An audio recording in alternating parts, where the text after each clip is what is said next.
Épître de Paul aux Galates, chapitre 1er.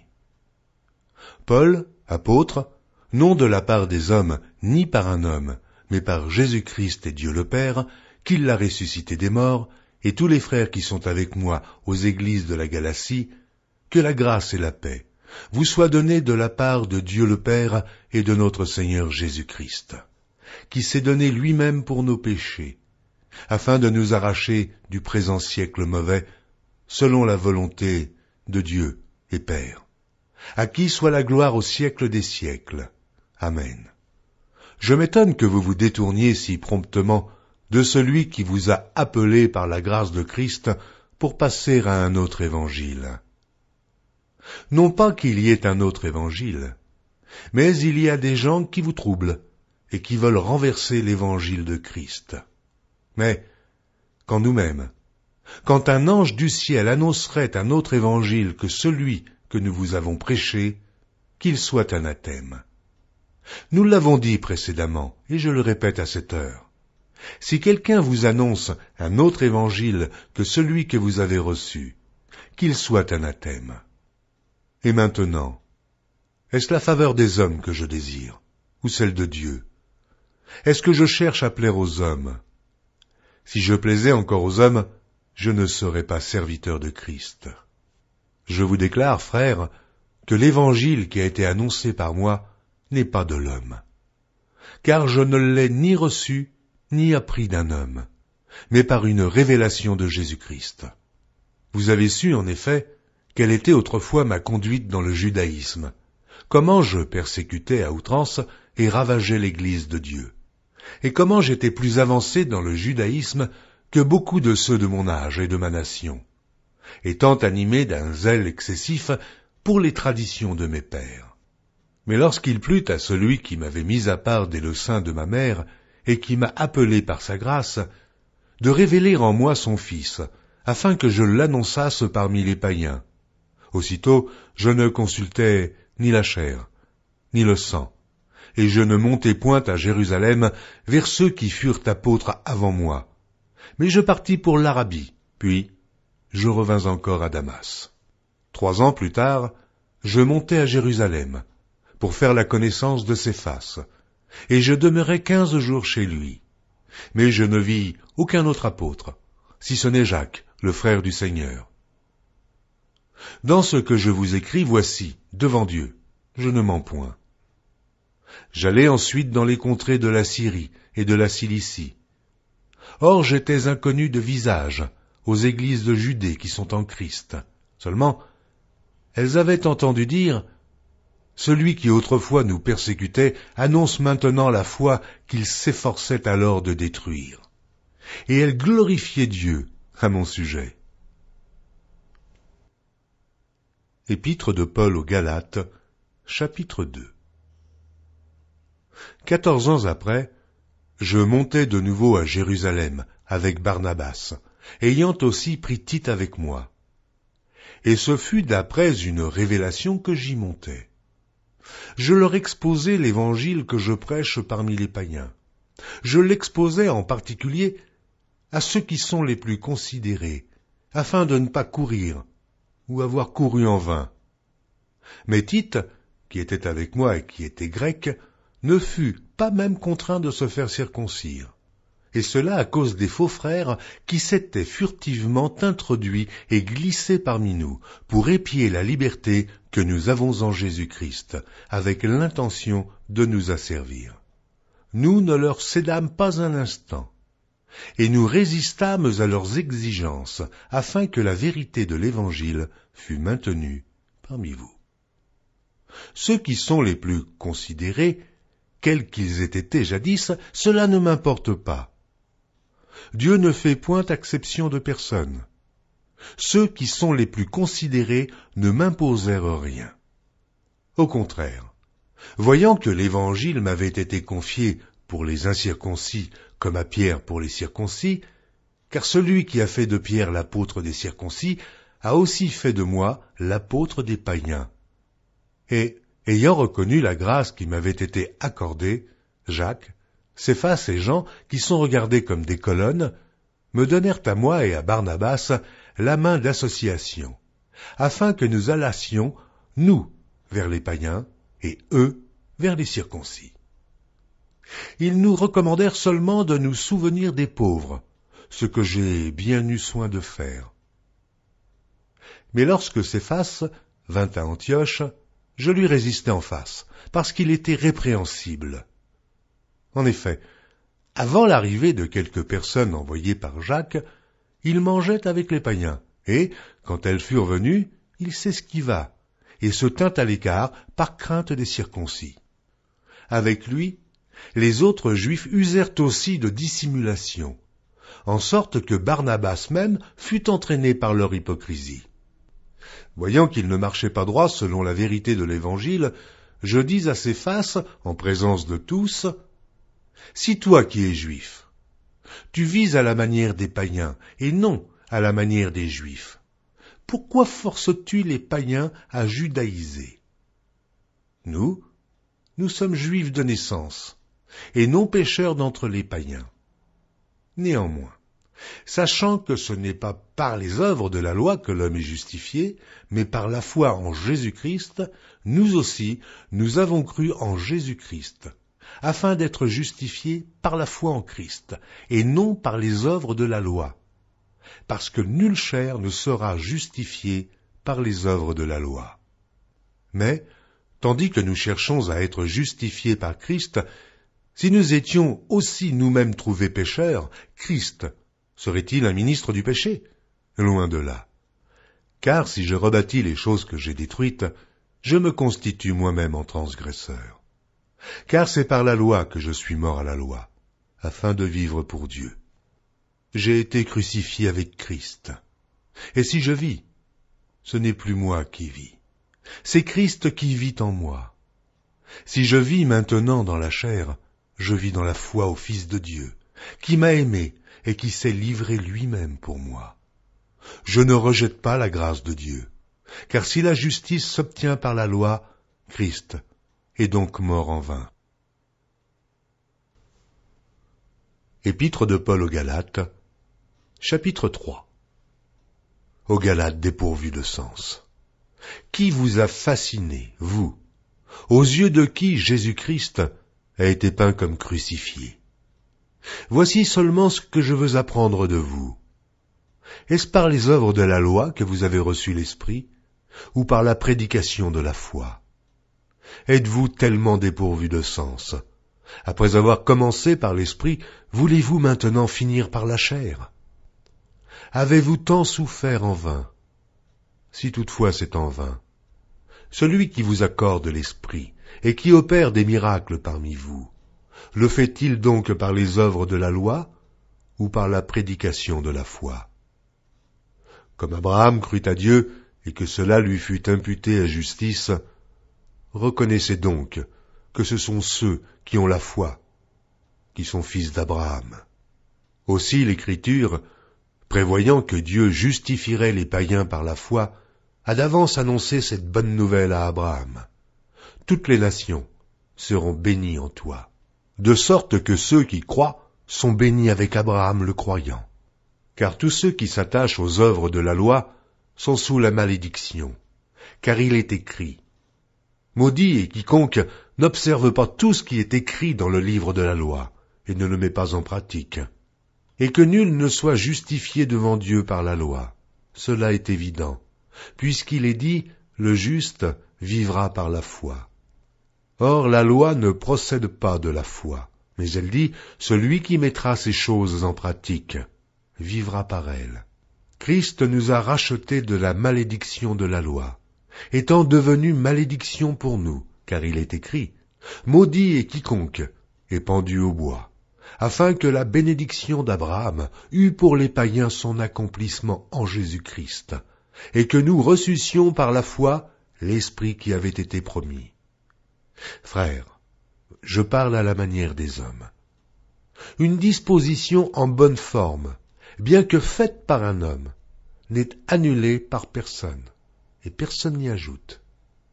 Or les promesses ont été faites à Abraham et à sa postérité. Il n'est pas dit « et aux postérités », comme s'il s'agissait de plusieurs, mais entends qu'il s'agit d'une seule, et à ta postérité, c'est-à-dire à Christ. Voici ce que j'entends. Une disposition que Dieu a confirmée antérieurement ne peut pas être annulée, et ainsi la promesse rendue vaine par la loi survenue 430 ans plus tard. Car si l'héritage venait de la loi, il ne viendrait plus de la promesse. Or, c'est par la promesse que Dieu a faite à Abraham ce don de sa grâce. Pourquoi donc la loi? Elle a été donnée ensuite à cause des transgressions, jusqu'à ce que vînt la postérité, à qui la promesse avait été faite. Elle a été promulguée par des anges au moyen d'un médiateur. Or, le médiateur n'est pas médiateur d'un seul, tandis que Dieu est un seul. La loi est-elle donc contre les promesses de Dieu? Loin de là. S'il eût été donné une loi qui pût procurer la vie, la justice viendrait réellement de la loi. Mais l'Écriture a tout renfermé sous le péché, afin que ce qui avait été promis fût donné par la foi en Jésus-Christ et à ceux qui croient. Avant que la foi vînt, nous étions enfermés sous la garde de la loi en vue de la foi qui devait être révélée. Ainsi, la loi a été comme un pédagogue pour nous conduire à Christ, afin que nous fussions justifiés par la foi. La foi étant venue, nous ne sommes plus sous ce pédagogue, car vous êtes tous fils de Dieu, par la foi en Jésus-Christ. Vous tous qui avez été baptisés en Christ, vous avez revêtu Christ. Il n'y a plus ni juif ni grec, il n'y a plus ni esclave ni libre, il n'y a plus ni homme ni femme, car tous, vous êtes un en Jésus-Christ. Et si vous êtes à Christ, vous êtes donc la postérité d'Abraham, héritier selon la promesse. Épître de Paul aux Galates, chapitre 4. Or, aussi longtemps que l'héritier est enfant, je dis qu'il ne diffère en rien d'un esclave, quoiqu'il soit le maître de tout. Mais il est sous des tuteurs et des administrateurs, jusqu'au temps marqué par le Père. Nous aussi, de la même manière, lorsque nous étions enfants, nous étions sous l'esclavage des rudiments du monde. Mais, lorsque les temps ont été accomplis, Dieu a envoyé son Fils, né d'une femme, né sous la loi, afin qu'il rachetât ceux qui étaient sous la loi, afin que nous reçussions l'adoption. Et parce que vous êtes fils, Dieu a envoyé dans nos cœurs l'esprit de son Fils, lequel crie « Abba, Père ». Ainsi tu n'es plus esclave, mais fils. Et si tu es fils, tu es aussi héritier, par la grâce de Dieu. Autrefois, ne connaissant pas Dieu, vous serviez des dieux qui ne le sont pas de leur nature. Mais à présent que vous avez connu Dieu, ou plutôt, que vous avez été connus de Dieu, comment retournez-vous à ces faibles et pauvres rudiments, auxquels de nouveau vous voulez vous asservir encore? Vous observez les jours, les mois, les temps et les années. Je crains d'avoir inutilement travaillé pour vous. Soyez comme moi, car moi aussi je suis comme vous. Frères, je vous en supplie. Vous ne m'avez fait aucun tort. Vous savez que ce fut à cause d'une infirmité de la chair que je vous ai pour la première fois annoncé l'Évangile. Et mis à l'épreuve par ma chair, vous n'avez témoigné ni mépris, ni dégoût. Vous m'avez au contraire reçu comme un ange de Dieu, comme Jésus-Christ. Où est donc l'expression de votre bonheur? Car je vous atteste que, si cela eût été possible, vous vous seriez arraché les yeux pour me les donner. Suis-je devenu votre ennemi en vous disant la vérité? Le zèle qu'ils ont pour vous n'est pas pur, mais ils veulent vous détacher de nous afin que vous soyez zélés pour eux. Il est beau d'avoir du zèle, pour ce qui est bien, et en tout temps, et non pas seulement quand je suis présent parmi vous. Mes enfants, pour qui j'éprouve de nouveau les douleurs de l'enfantement, jusqu'à ce que Christ soit formé en vous, je voudrais être maintenant auprès de vous. et changez de langage, car je suis dans l'inquiétude à votre sujet. Dites-moi, vous qui voulez être sous la loi, n'entendez-vous point la loi? Car il est écrit qu'Abraham eut deux fils, un de la femme esclave et un de la femme libre. Mais celui de l'esclave naquit selon la chair, et celui de la femme libre naquit en vertu de la promesse. Ces choses sont allégoriques, car ces femmes sont deux alliances. L'une du mont Sinaï, enfantant pour la servitude, c'est Agar, car Agar, c'est le mont Sinaï en Arabie, et elle correspond à la Jérusalem actuelle, qui est dans la servitude avec ses enfants. Mais la Jérusalem d'en haut est libre, c'est notre mère, car il est écrit, « Réjouis-toi, stérile, toi qui n'enfantes point, éclate et pousse des cris. Toi qui n'as pas éprouvé les douleurs de l'enfantement, car les enfants de la délaissée seront plus nombreux que les enfants de celle qui était mariée. Pour vous, frères, comme Isaac, vous êtes enfants de la promesse, et de même qu'alors celui qui était né selon la chair persécutait celui qui était né selon l'esprit, ainsi en est-il encore maintenant. Mais que dit l'Écriture? Chasse l'esclave et son fils, car le fils de l'esclave n'héritera pas avec le fils de la femme libre. C'est pourquoi, frères, nous ne sommes pas enfants de l'esclavage, mais de la femme libre. Épître de Paul aux Galates, chapitre 5. C'est pour la liberté que Christ nous a affranchis. Demeurez donc fermes, et ne vous laissez pas mettre de nouveau sous le joug de la servitude. Voici, moi Paul, je vous dis que, si vous vous faites circoncire, Christ ne vous servira de rien. Et je proteste encore une fois à tout homme qui se fait circoncire, qu'il est tenu de pratiquer la loi tout entière. Vous êtes séparés de Christ, vous tous qui cherchez la justification dans la loi. Vous êtes déchus de la grâce. Pour nous, c'est de la foi que nous attendons, par l'Esprit, l'espérance de la justice. Car en Jésus-Christ, ni la circoncision, ni l'incirconcision n'a de valeur, mais la foi qui est agissante par la charité. Vous couriez bien. Qui vous a arrêté pour vous empêcher d'obéir à la vérité? Cette influence ne vient pas de celui qui vous appelle. Un peu de levain fait lever toute la pâte.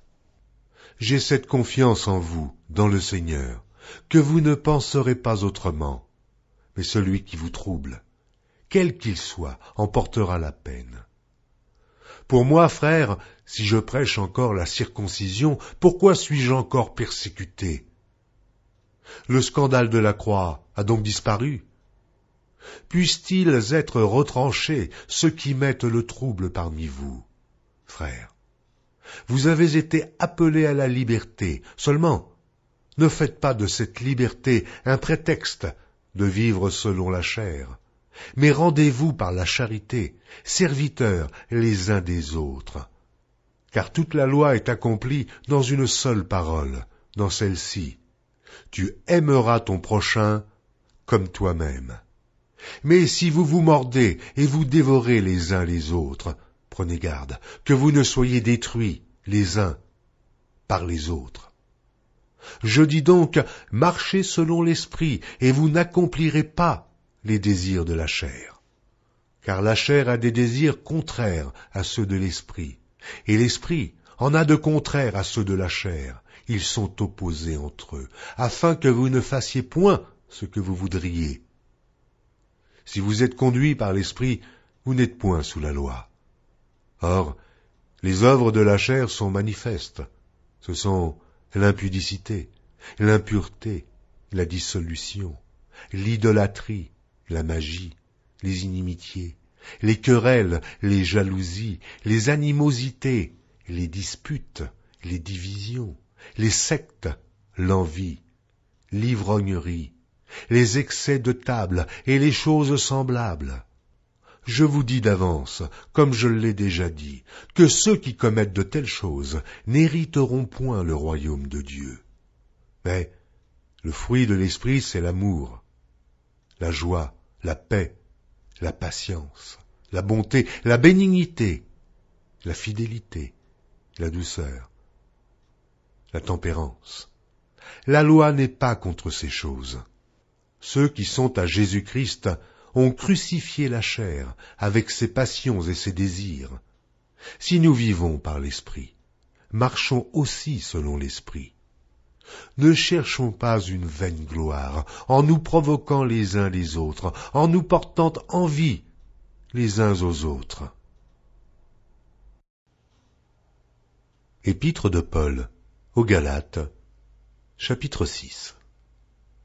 Frères, si un homme vient à être surpris en quelque faute, vous qui êtes spirituels, redressez-le avec un esprit de douceur. Prends garde à toi-même, de peur que tu ne sois aussi tenté. Portez les fardeaux les uns des autres, et vous accomplirez ainsi la loi de Christ. Si quelqu'un pense être quelque chose, quoiqu'il ne soit rien, il s'abuse lui-même. Que chacun examine ses propres œuvres, et alors il aura sujet de se glorifier pour lui seul, et non par rapport à autrui. Car chacun portera son propre fardeau. Que celui à qui l'on enseigne la parole fasse part de tous ses biens à celui qui l'enseigne. Ne vous y trompez pas, on ne se moque pas de Dieu. Ce qu'un homme aura semé, il le moissonnera aussi. Celui qui sème pour sa chair, moissonnera de la chair la corruption. Mais celui qui sème pour l'esprit, moissonnera de l'esprit la vie éternelle. Ne nous lassons pas de faire le bien, car nous moissonnerons au temps convenable, si nous ne nous relâchons pas. Ainsi donc, pendant que nous en avons l'occasion, pratiquons le bien envers tous, et surtout envers les frères en la foi. Voyez avec quelle grande lettre je vous ai écrit de ma propre main. Tous ceux qui veulent se rendre agréables selon la chair vous contraignent à vous faire circoncire, uniquement afin de ne pas être persécutés pour la croix de Christ. Car les circoncis eux-mêmes n'observent point la loi, mais ils veulent que vous soyez circoncis pour se glorifier dans votre chair. Pour ce qui me concerne, loin de moi la pensée de me glorifier d'autre chose que de la croix de notre Seigneur Jésus-Christ, par qui le monde est crucifié pour moi, comme je le suis pour le monde. Car ce n'est rien que d'être circoncis ou incirconcis. Ce qui est quelque chose, c'est d'être une nouvelle créature. Paix et miséricorde sur tous ceux qui suivront cette règle et sur l'Israël de Dieu. Que personne désormais ne me fasse de la peine, car je porte sur mon corps les marques de Jésus. Frères, que la grâce de notre Seigneur Jésus-Christ soit avec votre esprit. Amen.